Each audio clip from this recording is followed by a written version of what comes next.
So ಮದುವೆ ಅಂತ ಆಗಿದೆಯಾ? ಎಷ್ಟು ವರ್ಷ ಆಯ್ತು ನಿಮ್ಮ ಮದುವೆ ಆಗಿ? ಆಯ್ತು, ಇವಾಗ 8 ವರ್ಷ ಆಗಿದೆ. ಓಕೆ. ಸಾರ್ ಹೆಸರೇನು, ನಿಮ್ಮ ಯಜಮಾನ್ರ ಹೆಸರು? ರಿಷಿ ಶರ್ಮಾ ಅಂತ. ರಿಷಿ ಶರ್ಮಾ. ಏನ್ ಮಾಡ್ಕೊಂಡಿದ್ದಾರೆ ಶರ್ಮಾ ಸರ್? ಅವ್ರು ರಿಯಲ್ ಎಸ್ಟೇಟ್ ಮಾಡ್ತಾರೆ. ನಾನು ಬ್ರಾಹ್ಮಿನ್ನು, ಅವರು ಬ್ರಾಹ್ಮಿನ್ನೇ. ನಾನು ಹೆಂಗಿದ್ದೀನಿ ಅವರು ಹಂಗೆ ಇದ್ದಾರೆ. ಮೇಡ್ ಫಾರ್ ಈಚ್ ಅದರ್ ಅಂತಾರೆ. Super super. ಎಲ್ಲ ನಂತರನೇ ಕ್ವಾಲಿಟೀಸ್ ಅವ್ರಿಗೂ. ಸೂಪರ್. ನಾನು ಹೆಂಗಿದ್ದೀನಿ ಅವರು ಹಂಗೇನೆ. ಅವ್ರು ನಿಮ್ದೆಲ್ಲ ನೋಡಿದ್ರ ಸೀರಿಯಲ್ ಸಿನಿಮಾ ಎಲ್ಲ ನೋಡಿದ್ದಾರೆ, ಬಟ್ ಅವ್ರಿಗೆ ಅಷ್ಟು ಕನ್ನಡ ಅಷ್ಟು ಬರಲ್ಲ, ಬಟ್ ಅಂಡರ್ಸ್ಟ್ಯಾಂಡ್ ಆಗುತ್ತೆ. ಓಕೆ. ಅವರು ಮಥುರಾ ಕಡೆಯವರು. ಮಥುರಾ ಕಡೆಯವರು. ಶಿಲ್ಪಾ ಮೇಡಮ್ ಅವ್ರಿಗೆ ಕಿರುತೆರೆಗೆ ಇಲ್ಲ ಸಿನಿಮಾದಲ್ಲಿ ನಟಿಸೋಕೆ ಅವಕಾಶ ಕೇಳಿದ್ರೆ ಮಾಡ್ತೀರಾ? ಇಂಟ್ರೆಸ್ಟ್ ಇದೆಯಾ? ಹಾ, ಮಾಡ್ತೀನಿ ನಾನು. ಒಳ್ಳೆ ವೆಯ್ಟ್ ಇರೋ ಕ್ಯಾರೆಕ್ಟರ್ ಏನಾದ್ರು ನನಗೆ ಸೂಟಬಲ್ ಆದ್ರೆ ನಾನು ಮಾಡ್ತೀನಿ. ತುಂಬಾ ಇನ್ನೋಸೆಂಟು ಇರಬಾರ್ದು ಅಂತ ಹೇಳ್ತಾರೆ.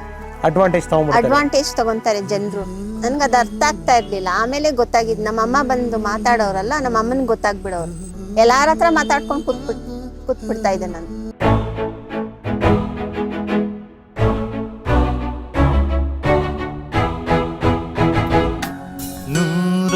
ನೂರೊಂದು ನೆನಪು. ಓ, ಪಾರ್ವತಿ ಇದ್ರಲ್ಲಿ ಹೀರೋಯಿನ್ ಆಗಿ ಮಾಡಿದಾರಂತೆ ಅಂತಾನೆ ಒಂದು ಸುದ್ದಿ ಆಯ್ತು. ಚೈತ್ರದ ಚಿಗುರು ಅಲ್ಲ? ಓಕೆ. ಕುಮಾರ್ ಬಂಗಾರ ಅವರು ತುಂಬಾ ಸಪೋರ್ಟ್ ಮಾಡೋರು. ನಮ್ ತಾಯಿಯವ್ರಿಗೆಲ್ಲ ಕ್ಲೋಸ್ ಆಗ್ಬಿಟ್ರು ಅವರು. ಈ ತರ ನೀವು ಕೂರ್ಗಿ ಅಲ್ವಾ, ನೀವು ನಾನ್ ವೆಜ್ಜೇ ತಿನ್ನಲ್ವಲ್ಲ, ನಾನು ನಾನ್ ವೆಜ್ ತಿಂತೀನಿ, ಹಂಗೆ ಹಿಂಗೆ ನೀವು ಮಾಡ್ಕೊಂಡು ತಗೊಂಡ್ ಬನ್ನಿ ಮನೆಯಿಂದ, ಹಂಗೆ ಹಿಂಗೆ ಮಾತಾಡೋರು. ಸೊ ಕೊಡಗು ಹೋಗ್ತಾ ಇರ್ತೀರಾ? ವಿರಾಜಪೇಟೆಗೆ ಹೋಗ್ತಾ ಇರ್ತೀರಾ ಈಗಲೂ? ಇಷ್ಟನಾ? ನಮ್ಮ ಅಜ್ಜಿ ಮನೆ ಅಲ್ಲೇ ಇರೋದು. ಯಾರು ಇದಾರೆ ಅಲ್ಲಿ? ಅಲ್ಲಿ ನಮ್ಮ ತಾಯಿಯವ್ರ ತಮ್ಮ ಇದ್ದಾರೆ. ನಿಮ್ ಸೋದರ ಮಾವ? ಅವರೇ ಎಲ್ಲ ಎಸ್ಟೇಟ್ ಎಲ್ಲ ಅವರೇ ನೋಡ್ಕೊಳ್ಳೋದು. ಓಕೆ. ಸೊ ಸಮಯ ಸಿಕ್ಕಿದಾಗ ಅಲ್ಲಿಗೆ ಹೋಗ್ತಾ ಇರ್ತೀರಾ? ಎಸ್ ಮಾ.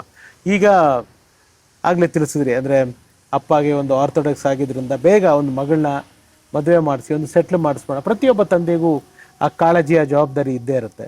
ಸೊ ಮದುವೆ ಅಂತ ಆಗಿದೆಯಾ? ಎಷ್ಟು ವರ್ಷ ಆಯ್ತು ನಿಮ್ಮ ಮದುವೆ ಆಗಿ? ಆಯ್ತು, ಇವಾಗ 8 ವರ್ಷ ಆಗಿದೆ. ಓಕೆ. ಸಾರ್ ಹೆಸರೇನು, ನಿಮ್ಮ ಯಜಮಾನ್ರ ಹೆಸರು? ರಿಷಿ ಶರ್ಮಾ ಅಂತ. ರಿಷಿ ಶರ್ಮಾ. ಏನ್ ಮಾಡ್ಕೊಂಡಿದ್ದಾರೆ ಶರ್ಮಾ ಸರ್? ಅವ್ರು ರಿಯಲ್ ಎಸ್ಟೇಟ್ ಮಾಡ್ತಾರೆ.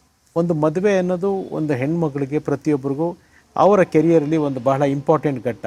ಅಂದರೆ ಹೆಣ್ಮಕ್ಳನ್ನೆಲ್ಲ ಎಷ್ಟೋ ಜನ ಕವಿಗಳು, ಸಾಹಿತಿಗಳೆಲ್ಲ ನದಿಗೆ ಹೋಲಿಸೋದೇನೆ, ಎಲ್ಲೋ ಹುಟ್ಟಿ ಎಲ್ಲೋ ಬೆಳೆದು ಎಲ್ಲೋ ಸೇರುತ್ತೆ ಅನ್ನೋ ಥರ. ಅಂದರೆ ಇಲ್ಲಿ ನೀವು ನಿಮ್ಮ ತಂದೆ ತಾಯಿ, ತಂಗಿ, ಸಿನಿಮಾ, ಟಿ ವಿ, ಸೀರಿಯಲ್ಲು, ಈ ಒಂದು ಪ್ರಪಂಚದಲ್ಲಿ ಇದ್ದವರು ಸಡನ್ನಾಗಿ ಮದುವೆ ಆಗಿ ಈ ಮ್ಯಾರಿಡ್ ಲೈಫ್, ಒಂದು ಹೌಸ್ ವೈಫ್ ಆಗಿದ್ದು, ಆ ಮೆಮೊರೀಸ್ ಏನು, ಆ ಅನುಭವಗಳು ಹೇಗಿತ್ತು? ನಾನು ಬ್ರಾಹ್ಮಿನ್ನು, ಅವರು ಬ್ರಾಹ್ಮಿನ್ನೇ. ನಾನು ಹೆಂಗಿದ್ದೀನಿ ಅವರು ಹಂಗೆ ಇದ್ದಾರೆ. ಮೇಡ್ ಫಾರ್ ಈಚ್ ಅದರ್ ಅಂತಾರೆ. Super super. ನನಗೆ ಸೂಟ್ ಆಗ್ತಾರೆ, ನನಗೆ ಸಪೋರ್ಟ್ ಮಾಡ್ತಾರೆ. ಎಲ್ಲ ನಂತರನೇ ಕ್ವಾಲಿಟೀಸ್ ಅವ್ರಿಗೂ. ಸೂಪರ್. ನಾನು ಹೆಂಗಿದ್ದೀನಿ ಅವರು ಹಂಗೇನೆ. ಅವ್ರು ನಿಮ್ದೆಲ್ಲ ನೋಡಿದ್ರ ಸೀರಿಯಲ್ಲು ಸಿನಿಮಾ ಎಲ್ಲ ನೋಡಿದ್ದಾರೆ, ಬಟ್ ಅವ್ರಿಗೆ ಅಷ್ಟು ಕನ್ನಡ ಅಷ್ಟು ಬರಲ್ಲ, ಬಟ್ ಅಂಡರ್ಸ್ಟ್ಯಾಂಡ್ ಆಗುತ್ತೆ. ಓಕೆ. ಅವರು ಮಥುರಾ ಕಡೆಯವರು. ಮಥುರಾ ಕಡೆಯವರು. ಓ, ಹೋಗಿದ್ದೀರಾ? ಅಲ್ಲಿಗೆ ಹೋಗಿದ್ರಾ? ಹಾ, ಕೃಷ್ಣ ದೇವಸ್ಥಾನ. ಅಂದ್ರೆ ಇವಾಗ ಜನರಲ್ಲಿ ಒಂದು ಪ್ರಶ್ನೆ ಕೇಳ್ತೀನಿ. ಇವಾಗ ಕಲ್ಚರಲ್ ಡಿಫ್ರೆನ್ಸ್ ಆಗುತ್ತಾ? ಯಾಕೆಂದ್ರೆ ಅವ್ರು ನಾರ್ತ್ ಅವರು, ನಾವಿಲ್ಲಿ ಸೌತ್ ಇಂಡಿಯಾದವರು. ಸೊ ಈ ಕಲ್ಚರಲ್ ಡಿಫ್ರೆನ್ಸು, ವ್ಯತ್ಯಾಸಗಳು ಏನಾದ್ರು ಕಷ್ಟ ಆಗಿತ್ತಾ ನಿಮಗೆ? ಅದು ಇದ್ದೇ ಇರುತ್ತೆ, ಬಟ್ ಹೊಂದಿಸ್ಕೊಂಡು ಹೋಗ್ಬೇಕು. ಯಾರ್ಯಾರು ಹೆಂಗೆ ಇರ್ತಾರೆ ಗೊತ್ತಾಗಲ್ಲ. ಅದು ಅಂಡರ್ಸ್ಟ್ಯಾಂಡಿಂಗ್ ಇರಬೇಕು. ಅಂಡರ್ಸ್ಟ್ಯಾಂಡಿಂಗ್ ಇದ್ರೇನೆ ಅದು ವರ್ಕೌಟ್ ಆಗೋದು ಅಂತ ನನ್ಗನ್ಸುತ್ತೆ. ಇವಾಗ ಮದುವೆ ಆದಮೇಲೆ ಒಂದು ಸಂಸಾರ ಕಟ್ಕೊಳ್ಳೋದೇ ತುಂಬ ದೊಡ್ಡ ಜವಾಬ್ದಾರಿ ಜಗತ್ತಲ್ಲಿ. ಒಂದು ನನ್ನ ಪ್ರಕಾರ, ಯಾರೋ ತಪ್ಪಿದ್ರೆ ಅನ್ಯತಾ ಭಾವಿಸ್ಬೇಡಿ, ತಪ್ಪಿಲ್ಲ ಬಿಡಿ, ನನ್ನ ಪ್ರಕಾರ ಹೌಸ್ ವೈಫ್ ಕೆಲಸ ತುಂಬ ದೊಡ್ಡದು. ಏಕೆಂತಂದರೆ ತುಂಬ ಜವಾಬ್ದಾರಿಗಳು ಜಾಸ್ತಿ ಇರುತ್ತವೆ. ಒಂದು ಸೊಸೆಯಾಗಿ, ಇನ್ನೊಂದು ಮಗಳಾಗಿ, ಅಂದರೆ ನಮ್ಮ ಮಗಳನ್ನ ಕಳಿಸ್ಬಿಟ್ಟಿರ್ತೀವಿ, ಆ ಮನೆಗೆ ಒಳ್ಳೆ ಹೆಸರು ತರಬೇಕು ಅನ್ನೋದೊಂದು, ಅದೊಂದು ಒಬ್ಬ ಮಗಳಾಗೊಂದು ಜವಾಬ್ದಾರಿ ಇದೆ. ಹೆಂಡತಿಯಾಗಿ, ಮಕ್ಕಳಾಗಿ, ಮಕ್ಕಳ ತಾಯಿಯಾಗಿ, ಇವೆಲ್ಲವೂ ಒಂದು ದೊಡ್ಡ ಜವಾಬ್ದಾರಿ ಇರುತ್ತೆ. ಸೊ ಹೇಗಿತ್ತಮ್ಮ ನಿಮ್ಮ ಮ್ಯಾರಿಡ್ ಲೈಫ್ ಹೇಗಿತ್ತು? ಏನಿಲ್ಲ, ಸಿಂಪಲ್ ಲೈಫ್ ಅಷ್ಟೇ. ಸಿಂಪಲ್. ಇವಾಗ ಸಾರು ಅವಾಗಿಂದಾನು ಬೆಂಗಳೂರಿನಲ್ಲೇ ಇದ್ದಿದ್ದೆ ಅಥವಾ ನೀವು ಮಥುರಾಗೆ ಹೋಗಿದ್ರಾ ನೀವು? ಇಲ್ಲ, ಬ್ಯಾಂಗ್ಳೂರೇ. ಓಕೆ. ನಾವ್ ಇಲ್ಲೇ ಇರೋದು ಬ್ಯಾಂಗ್ಳೂರೇ, ಆರ್ ಟಿ ನಗರ. ಓಕೆ. ಇವಾಗ ಮದುವೆ ಆದ್ಮೇಲೂ ಆರ್ ಟಿ ನಗರ? ಅವ್ರದೆಲ್ಲ ಬಿಸ್ನೆಸ್ ಎಲ್ಲ ಇಲ್ಲೇನೆ. ಅದಕ್ಕೆ ನಾನು ಅವ್ರ ಇದ್ ಮಾಡ್ಕೊಂಡಿದ್ದು. ಅಲ್ಲಿ ಇದ್ರೆ ನಾನು ಆಗಲ್ಲ, ಬ್ಯಾಂಗ್ಳೂರೇ ಸೆಟಲ್. ನೀವು ಮದುವೆ ಆಗಿ ಜೀವನ ನಡೆಸುವಂಥ ಒಂದು ಗಳಿಗೆ, ಒಂದು ಸಂದರ್ಭದಲ್ಲಿ ಈ ಮೇಕಪ್ಪು, ಬಣ್ಣ, ಕ್ಯಾಮ್ರಾ, ಆ್ಯಕ್ಟಿಂಗು, ನಿಮ್ಮ ಅಭಿಮಾನಿಗಳು, ಇವನ್ನೆಲ್ಲ ಎಷ್ಟು ಮಿಸ್ ಮಾಡ್ಕೋತಾ ಇದ್ರಿ ನೀವು? ಆ್ಯಕ್ಚುಲಿ ನನಗೆ ಅದ್ರ ಬಗ್ಗೆ ಏನೂ ಗೊತ್ತಿರಲಿಲ್ಲ. ನಾನು ಹೊರ್ಗಡೆ ಹೋಗೋಕ್ಕೆ ಶುರು ಮಾಡಿದ್ನಲ್ಲ, ಶಾಪಿಂಗ್ಗೆ ಇಲ್ಲ ದೇವಸ್ಥಾನಕ್ಕೆ ಇಲ್ಲ ಎಲ್ಲಾದರೂ ಹೋದರೆ ಅವರೇ ಬಂದು ಮಾತಾಡ್ಸೋರು. ಈ ಕನ್ನಡ ಆಡಿಯನ್ಸು ಬಂದು ಮಾತಾಡಿಸಿ, ನೀವು ಯಾವುದೋ ಪಿಕ್ಚರಲ್ಲಿ ಮಾಡಿದ್ದೀರಾ, ನೀವು ಅದರಲ್ಲಿ ಮಾಡಿದ್ದೀರಾ, ನೀವು ಇದರಲ್ಲಿ ನೀವು ಯಾಕೆ ಮೇಡಮ್ ಮಾಡಲ್ಲ, ಮಾಡೋಕ್ಕೆ ಶುರು ಮಾಡಿ, ನಾವು ಸಪೋರ್ಟ್ ಮಾಡ್ತೀವಿ. ಅವ್ರು ಹಂಗೆಲ್ಲ ಹೇಳೋರು. ಅದಕ್ಕೆ ನಾನು ಯೋಚನೆ ಮಾಡಿದೆ, ಯಾಕೆ ಮಾಡಬಾರ್ದು, ನಾನು ಮಾಡೋಕ್ಕೆ ಶುರು ಮಾಡಬೇಕು, ನಾನು ಟೈಮ್ ವೇಸ್ಟ್ ಮಾಡ್ತಾ ಇದ್ದೀನಿ, ಮಾಡ್ಬೇಕು, ಬೇಗ ಮಾಡ್ಬೇಕು, ಏನಾದರೂ ಒಳ್ಳೇದು ಬಂದರೆ ಮಾಡಬೇಕು ಅಂತ ಅವಾಗ ಚೇಂಜ್ ಆಗಿದ್ದು ನನಗೆ. ಅಲ್ಲಿವರೆಗೂ ಯಾಕೆ ನೀವು ಮಾಡೋ ಯೋಚನೆ ಮಾಡಿರಲಿಲ್ಲ? ಹಿಂಗೆ ಮದುವೆ ಆದಮೇಲೆ ಅಲ್ಲಿ ಇಲ್ಲಿ ಸುತ್ತೋದು, ಸಿಂಪಲ್ ಲೈಫ್, ಏನೂ ಅವಾಗ ಯಾವುದು ಬೇಡಪ್ಪ ಹಂಗಿದ್ದೆ ನಾನು.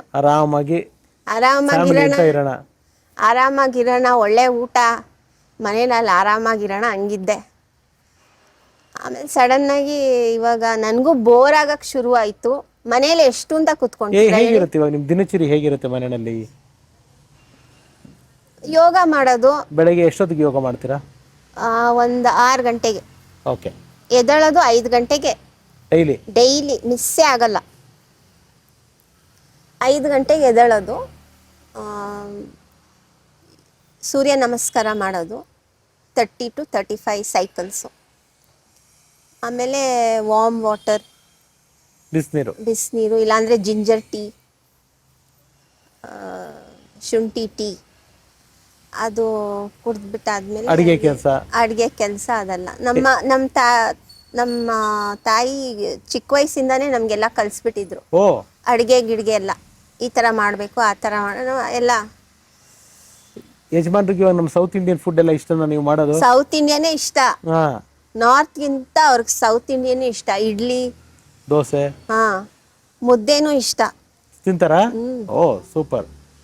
ರಾಗಿ ಗಂಜಿ ಇಷ್ಟ, ರವೆ ರಾಗಿ ಗಂಜಿ ಇಷ್ಟ. ನೀವು ಮಾಡೋದು ಏನು ತುಂಬಾ ಇಷ್ಟ ಅಡಿಗೆ ಅವರಿಗೆ? ಗೀ ರೈಸ್. ಓ ನೈಸ್. ಅವ್ರು ಎಷ್ಟು ಜನ ಮಕ್ಕಳು ನಿಮ್ಮ ಯಜಮಾನ್ರು? ಅವ್ರ ಅಣ್ಣ ತಮ್ಮ ಅಕ್ಕ ತಂಗಿರು? ಅವ್ರು ಬರೀ ಒಂದೇ ತಮ್ಮ, ಅವ್ರಿಗೆ. ನನಗೆ ಒಂದೇ ತಂಗಿ. ಓ, ಅವ್ರ ತಮ್ಮ ಎಲ್ಲ ಅಲ್ಲೇ ಇದ್ದಾರಾ? ಅಲ್ಲೇ ಇದ್ದಾರೆ, ಮಥುರಾದಲ್ಲಿದ್ದಾರೆ.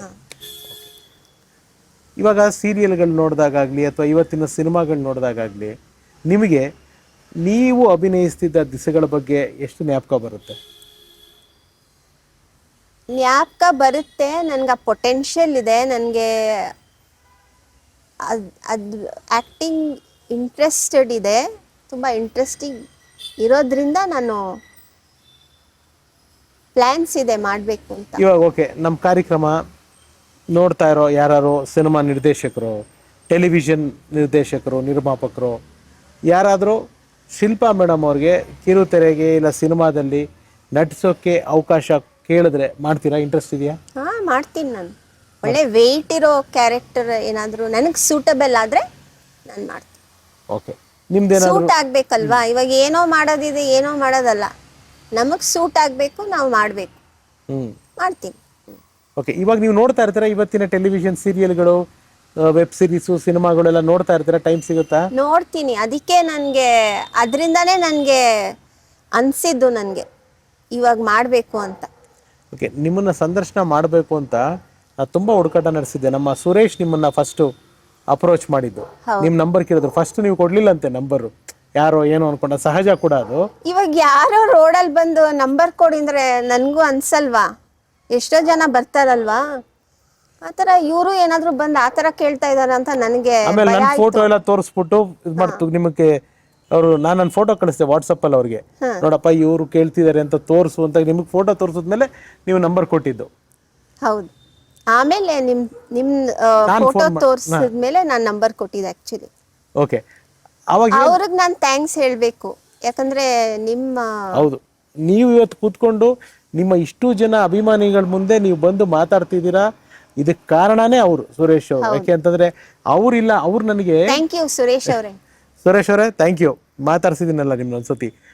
ಅವರು ಎಷ್ಟು ಮಟ್ಟಿಗೆ ಪಾಪ ಎಕ್ಸೈಟ್ ಆಯಿತು ಅಂತ ಆದರು ಅಂತಂದರೆ, ಅವರು ನನ್ನ ಕಾರ್ಯಕ್ರಮನ ರೆಗ್ಯುಲರಾಗಿ ನೋಡ್ತಾ ಇರ್ತಾರೆ. ಅವರು ನೋಡ್ಬಿಟ್ಟು ಹಿಂಗೆ ಕಮೆಂಟ್ ಮಾಡೋದು, ಈ ಥರ ನೀವು ಹೇಳಿದ್ರಲ್ಲ ತುಂಬ ಕಮೆಂಟ್ಸ್ ಬರ್ತಾ ಇತ್ತು ಅಂತ. ಅವಾಗ ಅವ್ರು ಇಲ್ಲ ನಾನು ತೋರಿಸ್ತೀನಿ ನಿಮಗೆ, ಇಲ್ಲೇ ಈ ಪ್ರೋಗ್ರಾಮಲ್ಲೂ ಹಾಕ್ತೀನಿ, ನಿಮಗೂ ನಾನು ತೋರಿಸ್ತೀನಿ ಇವಾಗ ಕಮೆಂಟು. ಅವರು ನೀವು ಅಲ್ಲಿ RT ನಗರಲ್ಲಿ ಅವ್ರು ಎಲ್ಲಿ ಪಾನಿಪುರಿ ಅಂಗಡಿ ಇಟ್ಕೊಂಡಿದ್ದಾರೆ ಅದ್ರ 2 ರೋಡ್ ಹಿಂದೆ ಒಬ್ಬರು ನವೀನ್ ಯಾಲಂಕಿ ಅಂತ ಟೆಲಿವಿಷನ್ನ ಹಳೆಯ ಆರ್ಟಿಸ್ಟ್ ಅವರು ತೀರೋಗ್ಬಿಟ್ರು ಅವ್ರು ಇವಾಗ ಇಲ್ಲ.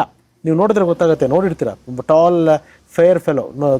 ನಾನು ಮಾಧುರಿ ಅವರ ಇಂಟರ್ವ್ಯೂ ಮಾಡಿದಾಗ ಆ ವ್ಯಕ್ತಿ ಕೇಳ್ಕೊಂಡು ಕೆಲವರು ಕಮೆಂಟ್ ಮಾಡಿದ್ರು. ಅವಾಗ ಇವ್ರು ಕಮೆಂಟ್ ಮಾಡಿದ್ರು, ಅವ್ರು ನಮ್ಮ ಮನೆ ಹಿಂದೆನೇ ಇರೋದು ಅಂತ. ಅವಾಗ ಅವ್ರ ಮೂಲಕನೇ ಹೋಗಿ ಅವ್ರ ತಂದೆನೆಲ್ಲ ಮಾತಾಡ್ಸಿದೆ. ಪಾಪ ಅವ್ರ ತಂದೆನೂ ಕಾಲವಾಗ್ಬಿಟ್ರು. ಇವಾಗ ನವೀನ್ ಅವರು ಇಲ್ಲ, ಅವ್ರ ಹೆಂಡತಿ ಮಕ್ಕಳೆಲ್ಲ ಎಲ್ಲೋ ಅಬ್ರಾಡಲ್ಲಿದ್ದಾರೆ. ಅವ್ರ ತಮ್ಮನ ಹತ್ರ ಮಾತಾಡಿದೆ ನಾನು, ಅವ್ರು ಇನ್ನೂ ಸಮಯ ಕೊಟ್ಟಿಲ್ಲ. ಆವಾಗ ಅವ್ರು ನನಗೆ ಸುರೇಶ್ ಅವರು ಟಚ್ಚಲ್ಲಿದ್ದರು. ಆವಾಗ ಸರ್ ನಿಮಗೆ ಇವ್ರು ಗೊತ್ತಾ ಸರ್, ನಿಮ್ಮ ಶಿಲ್ಪ ಅನ್ನೋ ಹೆಸರು ಗೊತ್ತಿಲ್ಲ? ಪಾರ್ವತಿ ಸರ್ ಗೊತ್ತಪ್ಪ, ಹೇಳಿ ಹುಡುಕ್ತಾ ಇದ್ದೀನಿ, ತುಂಬ ಜನ ಕೇಳ್ತೀವಿ ಸರ್, ಇಲ್ಲೇ ಇರೋದು ಸರ್ ಅವರು. ನಾನು ಹೇಳಿದೆ ನನ್ನ ಪರವಾಗಿ ಅವ್ರ ಹತ್ರ ಹೋಗಿ ನೀವು ಹಿಂಗೆ ನಂಬರ್ ಬೇಕಂತೆ ಅಂತ ಕೇಳಿ ಅಂತ ನಾನು ಕೇಳ್ಕೊಂಡೆ ಅವ್ರ ಹತ್ರ. ಆವಾಗ ಅವರು ನಿಮ್ಮ ಹತ್ರ ಬಂದು ಅಪ್ರೋಚ್ ಮಾಡಿದ್ದು. ನಾನು ಪಾನಿಪುರಿ ತಿಂದಿದ್ದೀನಿ ಅವ್ರ ಅಂಗಡಿಗೆ ಹೋಗಿದ್ರಂತೆ, ನೀವು ಹೇಳಿದ್ರು. ಸೊ ಹಂಗೆ ಗೊತ್ತಾಗಿದೆ. ಓಕೆ, ಇವಾಗ ನೀವು ಬೇರೆ ಬೇರೆ ಪ್ರವಾಸಗಳೆಲ್ಲ ಮಾಡಿದ್ದೀರಾ. ನಿಮಗೆ ಪ್ರಪಂಚದಲ್ಲಿ ಎಲ್ಲ ಕಡೆಯಿಂದನೂ ಜನ ಗುರುತಿಸ್ತಾರೆ, ನಿಮ್ಮನ್ನು ಕೇಳಿದ್ದಾರೆ, ಆ್ಯಕ್ಟಿಂಗ್ ಮಾಡಿ ಅಂತ ಕೇಳಿದ್ದಾರೆ. ಹೌದು, ನಿಜ. ಸೊ ಎಲ್ಲೋ ಇಷ್ಟು ದಿವಸ ನೀವು ಈ ಕ್ಯಾಮ್ರಾ, ಈ ಬಣ್ಣದಿಂದೆಲ್ಲ ದೂರ ಇದ್ದಿದ್ದು ಬೇಜಾರಿದೆಯಾ ನಿಮಗೆ? ನನಗೇನು ಬೇಜಾರಿಲ್ಲ. ನನಗೆ ಅದು ಆ್ಯಕ್ಚುಲಿ ಹೇಳ್ತಾರಲ್ಲ, ಟೈಮ್ ಬಂದಾಗಲೇ. ಕರೆಕ್ಟ್. ನಾವು ಎಷ್ಟೇ ಅರ್ಜೆಂಟ್ ಮಾಡಿದ್ರು ಅದು ಆ ಟೈಮ್ ಬರಬೇಕು. ಆ ಟೈಮ್ ಬಂದಾಗಲೇ ನಾವು ಮೀಡಿಯಾ ಮುಂದೆ ಬರೋಕ್ಕಾಗಲ್ಲ. ಯಾವಾಗ ಏನು ಆಗಬೇಕೋ ಅದಾಗಬೇಕು. ಹಾಂ, ಆ ಥರ ಹೇಳ್ಬೋದು. ಸೊ ಮೇ ಬಿ ಗೊತ್ತಿಲ್ಲ ಏನಾಗುತ್ತೆ ಅಂತ. ಇವಾಗ ನಿಮ್ಮ ಲೈಫ್ನಲ್ಲಿ, ನಿಮ್ಮ ಜೀವನದಲ್ಲಿ ನೀವು ಒಬ್ಬ ಮಗಳಾಗಿ, ಒಬ್ಬ ಅಕ್ಕ ಆಗಿ, ಒಬ್ಬ ಫ್ರೆಂಡ್ ಆಗಿ, ಒಂದು ಶ್ರೀಮತಿಯಾಗಿ, ಅಥವಾ ಒಬ್ಬ ನೆಚ್ಚಿನ ಕಲಾವಿದೆಯಾಗಿ, ಈಗ ಒಂದು ಗೃಹಿಣಿಯಾಗಿ, ಈ ಥರ ನಾನಾ ಪಾತ್ರಗಳನ್ನ ನಿಜ ಜೀವನದಲ್ಲಿ ನಿರ್ವಹಿಸಿದ್ರ. ಯಾವುದು ತುಂಬ ಇಷ್ಟ ನಿಮಗೆ ಇದರಲ್ಲಿ? ಯಾವ ಪಾತ್ರ ಅಂದರೆ ನಿಜ ಜೀವನದ ಪಾತ್ರ?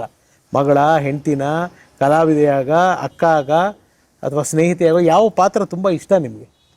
ನಾನು ಚಿಕ್ಕವಳಾಗಿದ್ನಲ್ಲ, ಅದೇ ಇಷ್ಟ ನನಗೆ. ಅದು ಗೋಲ್ಡನ್ ಡೇಸ್ ಅಲ್ವಾ, ಅದನ್ನ ಮರೆಯೋಕ್ಕಾಗಲ್ಲ ನಾವು.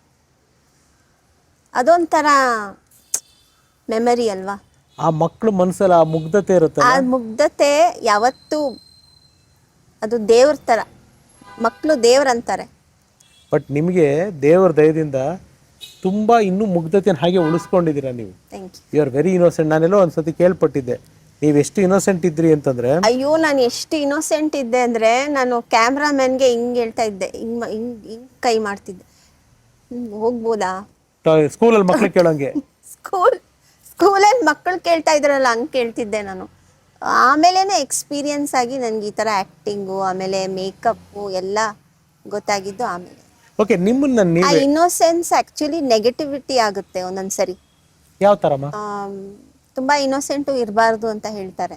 ಅಡ್ವಾಂಟೇಜ್ ತಗೊತಾರೆ ಜನರು. ಬೇರೆ ಬೇರೆ ಥರ ಮಾತಾಡ್ತಾ ಇದ್ರು ನನಗೆ ಅದು ಅರ್ಥ ಆಗ್ತಾ ಇರಲಿಲ್ಲ. ಆಮೇಲೆ ಗೊತ್ತಾಗಿದ್ದು, ನಮ್ಮಮ್ಮ ಬಂದು ಮಾತಾಡೋರಲ್ಲ, ನಮ್ಮ ಅಮ್ಮನಿಗೆ ಗೊತ್ತಾಗ್ಬಿಡೋರು. ಓ, ಇವ್ರು ಈ ಥರ ಮಾತಾಡ್ತಾರೆ, ಇವ್ರೇನೋ ಒಂಥರ ಮಾತಾಡ್ತಾರೆ, ಅವ್ರ ಹತ್ರ ಮಾತಾಡಬೇಡ ಅಂತ ಹೇಳ್ಕೊಡೋರು. ನಂಗೆ ಅದು ಗೊತ್ತಿರಲಿಲ್ಲ. ಎಲ್ಲಾರ ಹತ್ರ ಮಾತಾಡ್ಕೊಂಡು ಕೂತ್ಬಿಡ್ತಾ ಇದ್ದೆ ನಾನು. ನಿಮ್ಗೆ ಭೇದ ಭಾವ ಆಗಲಿ ಮತ್ತೊಂದಾಗಲಿ ಏನೂ ಗೊತ್ತಿರಲಿಲ್ಲ. ನಾವು ಎಷ್ಟೇ ಬೆಳೆದ್ರು ನಮ್ಮ ತಂದೆ ತಾಯಿಗಳಿಗೆ ನಾವು ಮಕ್ಕಳೇ ಆಗಿರ್ತೀವಿ ಅಲ್ವಾ? ಇವತ್ತಿಗೆ ನಿಮ್ಮ ತಂದೆ ತಾಯಿ ನಿಮ್ಮನ್ನು, ನನ್ನ ಮಗಳು ಬೆಳೆದಿದ್ದಾಳೆ, ಇಷ್ಟು ಹೆಸರು ಮಾಡಿದ್ದಾಳೆ, ಇವೆಲ್ಲವೂ ಒಂದು ತೂಕ ಆದರೆ, ನೀವು ಅವತ್ತಿಗೆ ಏನು ಶಿಲ್ಪ ಇದ್ರು ಇವತ್ತಿಗೂ ಅವ್ರಿಗೆ ಅದೇ ರೀತಿ ಶಿಲ್ಪ. ಹೌದು ಅಲ್ವಾ? ಸೊ ಇವತ್ತಿಗೆ ನಿಮ್ಮ ಈ ಬೆಳವಣಿಗೆ, ನಿಮ್ಮ ಈ ಅಭಿಮಾನಿಗಳನ್ನ ಸಂಪಾದನೆ ಮಾಡಿರೋದು, ಇದನ್ನೆಲ್ಲ ನೋಡಿ ಅಪ್ಪ ಅಮ್ಮ ಎಷ್ಟು ಖುಷಿ ಪಡ್ತಾರೆ. ಯಾರಿಗೆ ಆದರೂ ಖುಷಿ ಆಗುತ್ತಲ್ವಾ? ಒಳ್ಳೇದು ಮಾಡು ಅಂತಾರೆ. ಯಾವ್ದಾದ್ರು ಒಳ್ಳೆ ಬಂದರೆ ಮಾಡು ಅಂತಾರೆ ಅವರು. ರಿಷಿ ಸರ್ ಏನಂತಾರೆ? ಅವರು ಹಂಗೆ ಅಂತಾರೆ, ನಿನ್ಗೇನು ಇಷ್ಟ ಆಗುತ್ತೆ ಅದು ಮಾಡು ಅಲ್ವಾ. ಏನು ಇಷ್ಟ ಆಗುತ್ತೆ ಅದನ್ನು ಮಾಡಬೇಕು. ನಿಮ್ಗೆ ಯಾವುದ್ರಲ್ಲಿ ಇಂಟ್ರೆಸ್ಟ್ ಇದೆ ಅದನ್ನು ಮಾಡಬೇಕು, ಇಲ್ಲ ಅಂದರೆ ಮಾಡೋಕ್ಕೆ ಹೋಗ್ಬಾರ್ದು. ಅದು ಫೋರ್ಸಬಲ್ ಆಗುತ್ತೆ. ಹೌದು. ನಿಮ್ಗೆ ಇಷ್ಟ ಇಲ್ಲ ಅಂದರೆ ನಾವು ಮಾಡು ಅಂದರೆ ಅದು ಫೋರ್ಸ್ ಥರ ಅನ್ಸುತ್ತೆ. ಇಷ್ಟ, ನನಗೆ ಆ್ಯಕ್ಟಿಂಗ್ ಇಷ್ಟ, ಚೈಲ್ಡ್ಹುಡ್ಡಿಂದ ಇಷ್ಟ ನನಗೆ. ಸೊ ಅಲ್ಲಿ ಆ ಕಡೆ ಅವ್ರ ಕಡೆ ಮೇಕಪ್ ಇಷ್ಟ, ಆ್ಯಕ್ಟಿಂಗ್ ಇಷ್ಟ, ಡಿಫ್ರೆಂಟ್ ಕ್ಯಾರೆಕ್ಟರ್ಸ್ ಮಾಡೋಕ್ಕೆ ಇಷ್ಟ. ನಿಮ್ಮನ್ನ ನೀವು ಫಸ್ಟ್ ಟೈಮ್ ಮೇಕಪ್ ಹಾಕ್ಬಿಟ್ಟು ಕ್ಯಾಮ್ರಾ ಮುಂದೆ ನಿಂತು ಅದನ್ನ ಟೆಲಿವಿಷನಲ್ಲಿ ಸ್ಕ್ರೀನಲ್ಲಿ ನೋಡಿದಾಗ ಏನ್ ಅನಿಸ್ತು? ಈ ಪಾರ್ವತಿಗೆ ಶಿಲ್ಪನ್ ಬಗ್ಗೆ ಏನ್ ಅನಿಸ್ತು? ಆ ಹಾಡು ಚೆನ್ನಾಗಿತ್ತು ಆಕ್ಚುಲಿ, ಪಾರ್ವತಿ ಗೆಳತಿ ಗೆಳತಿ ಹೇಳಿ ಹಾಡು ಜ್ಞಾಪಕ ಇದ್ರೆ. ಹೂವಂತ ನನ್ನ ತಂಗಿ ಆಡೋಳು ತುಂಬಾ ಚೆನ್ನಾಗಿ. ಸೊ ಅದು ಪಾರ್ವತಿ ಪಾರ್ವತಿ ಅಂತನೋ ಎಂಡ್ ಬರೋದು ನನಗೆ ಚೂರ್ ಜ್ಞಾಪಕ ಇದೆ. ಅದು ಅದಕ್ಕೆ ಸೂಟ್ ಆಗ್ತಾ ಇತ್ತು.